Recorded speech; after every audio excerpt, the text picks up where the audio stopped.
Assalamualaikum warahmatullahi wabarakatuh. Perkenalkan, nama saya Sa'ya Mazaifatin dari kelas IF 4612. Di sini saya akan menjelaskan Al-Quran sebagai sumber-sumber hukum Islam. Sebelumnya, sumber-sumber hukum Islam itu terdiri dari Al-Quran dan hadis.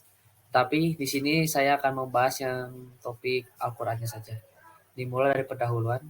Setiap ajaran tentunya terhadap hukum-hukum yang mengikat para pemeluknya. Dalam agama Islam, terdapat beberapa sumber hukum yang mengatur tindak tanduk pemeluknya dalam kegiatannya menjadi seorang hamba khalifah di bumi. Sumber hukum Islam merupakan dasar utama untuk mengambil istinbat hukum. Oleh karenanya, segala sesuatu yang menjadi pokok permasalahan haruslah berdasarkan pada sumber hukum tersebut.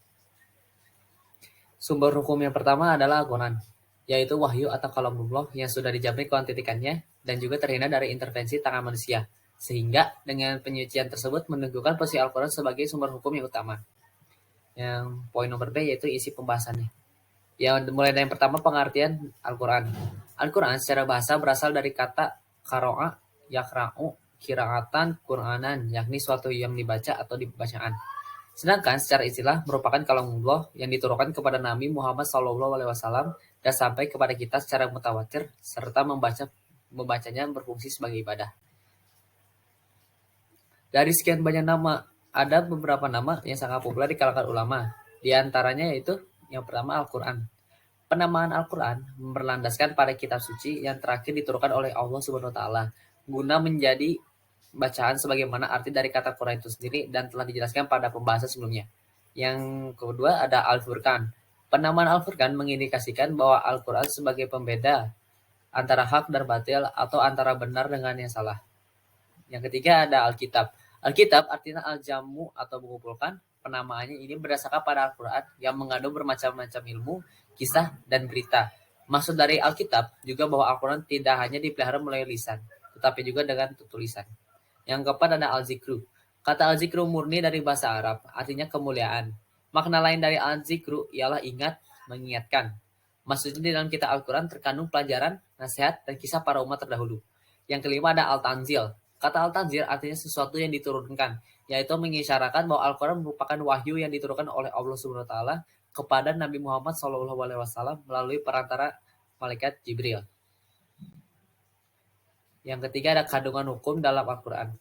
Merujuk pada pembahasan para ulama, sebagian dari mereka ada yang membagi hukum yang terkandung dalam Al-Quran menjadi tiga. Sebagaimana pernyataan Wahbah Zuhaili di dalam kitab Ushul al-Fiqh al-Islami dan juga dikutip oleh Ernawati di antaranya A. Hukum akidah ialah suatu yang berkaitan dengan keyakinan manusia kepada Allah Subhanahu wa taala dan juga kepada para malaikat, kitab, rasul serta hari akhir. Kedua adalah hukum etika. Suatu perilaku yang berkaitan dengan kepribadian diri, di antaranya kejujuran, rendah hati, sikap dermawan, dan menghindari sifat-sifat buruk pada dirinya sendiri seperti hal dusta, iri, dengki, dan sombong. Yang ketiga ada hukum amaliyah.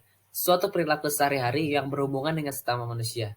Hukum amaliyah itu dibagi menjadi dua, yakni muamalah ma'a Allah atau pekerjaan yang berhubungan dengan Allah seperti sholat, puasa, zakat, haji, nazar, dan lain sebagainya. Yang kedua yaitu muamalah ma'an anas atau pekerjaan yang berhubungan langsung dengan manusia baik secara pribadi maupun kelompok. Contohnya itu kontrak kerja, hukum pidana, dan lain sebagainya. Dari seluruh pembagian hukum di atas, menurut Hasbullah Thalib secara umum kandungan hukum dalam Al-Quran ada 5 bagian. Di antaranya al-ahkam al-i'tiqadiyah atau suatu hukum yang berorientasi kepada keimanan dan keyakinan. Yang kedua ada al-ahkam al-khuluqiyah, suatu hukum yang berkenaan dengan akhlak. Ada al-ahkam al-kauniyah atau suatu hukum yang berkenaan dengan alam semesta. Al-ahkam al-ibariyah, suatu hukum yang kaitannya dengan peristiwa atau kejadian pada masa lalu dan dapat diambil pelajarannya. Dan yang kelima ada al-ahkam al-syariah al-amaliyah, hukum-hukum yang mengatur perilaku dan perkataan mukalah yang ditimbang dengan raca syariah. Secara garis besar, penjelasan hukum oleh Al-Quran terdiri dari 3 cara, sebagaimana berikut. Yang pertama ada ijmali atau global. Penjelasan Al-Quran itu bersifat umum, sedangkan sunnah Nabi yang nantinya akan menjelaskan lebih mendetail, sebagaimana pernyataan oleh sebagaimana perintah mendirikan sholat, membayar zakat, dan penjelasan lafaz yang tidak jelas secara makna. Contohnya yaitu Allah Subhanahu wa taala pernah berfirman, "Dirikanlah sholat." Penjelasan Quran itu, ya Quran surat Al-Baqarah ayat 43 yang dirikanlah sholat. Ayat tersebut berupa perintah untuk mendirikan sholat, tapi tidak ada penjelasan mengenai tata cara dan waktu pelaksanaannya. Maka disinilah sunnah Nabi berperan adanya. Dan itu contohnya seperti sholatlah kalian sebagaimana kalian melihat aku sholat. Yang kedua ada tafsili atau terperinci. Al-Quran memaparkan hukum secara terperinci dan disertai penjelasan yang mendetail.